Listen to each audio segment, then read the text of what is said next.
इस कलयुग में लोग इतने बदल चुके हैं कि अपनों का शव भी लावारिस छोड़ देते हैं। लेकिन कहते हैं ना, भगवान सब देख रहा है और वो किसी ना किसी रूप में आकर मदद जरूर करता है।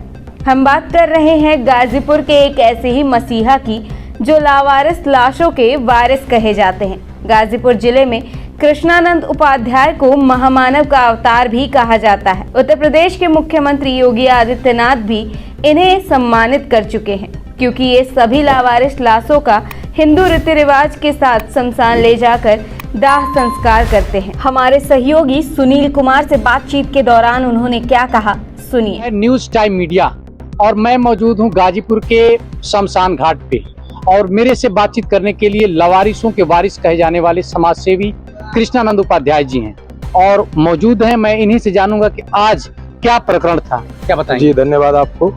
मैं कृष्णानंद उपाध्याय हूँ। जनपद गाजीपुर में पिछले 8 सालों से लावारिस शवों का निःशुल्क अंतिम संस्कार करवाने का कार्य हमारा संगठन जो लावारिस सेवा एवं सौदा ट्रस्ट के नाम से विख्यात है, इसके अंतर्गत जनपद गाजीपुर के समस्त थाना क्षेत्र से बरामद अज्ञात शवों का अंतिम संस्कार कराया जाता है। जिस क्रम में आज हमें सुबह थाना दिलदार नगर के माध्यम से सूचना मिली कि एक अज्ञात महिला शव है जिसका एक नवजात शिशु भी साथ में है, जो अमौरा गांव के पास रोड के किनारे मिला हुआ था।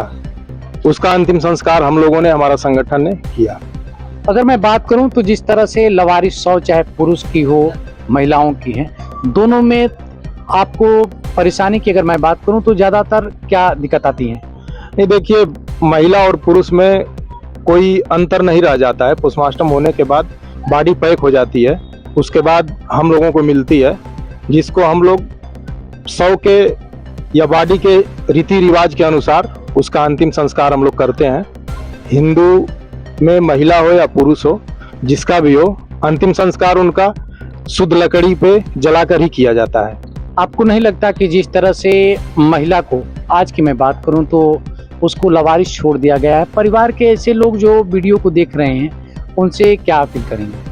देखिए, मैं सर्वप्रथम ये अपील करना चाहता हूं कि महिला वो किसी भी परिवार की हो, किसी माँ ने उसे जन्म दिया था और जन्म देने के बाद रिपोर्ट में उम्र उसकी लगभग 26 वर्ष दर्शाई गई है।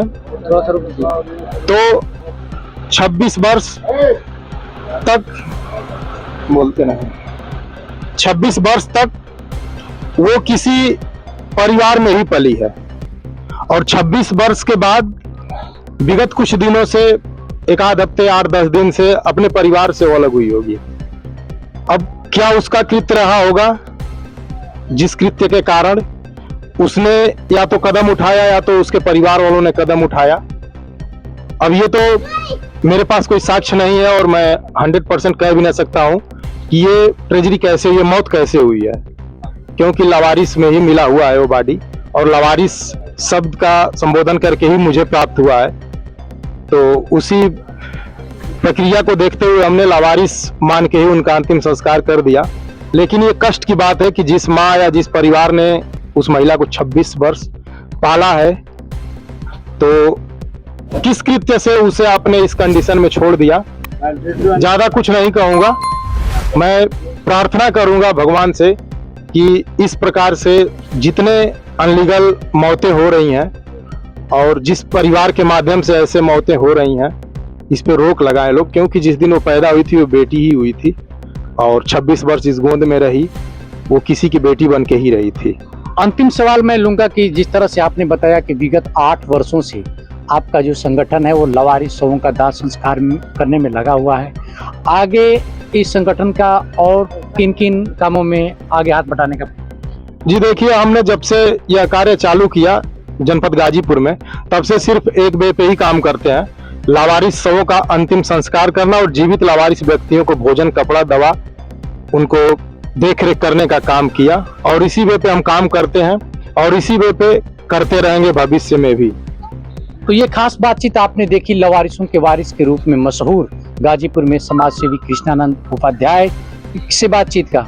न्यूज़ टाइम मीडिया के साथ मैं सुनील कुमार, गाजीपुर से विशेष रिपोर्ट के लिए।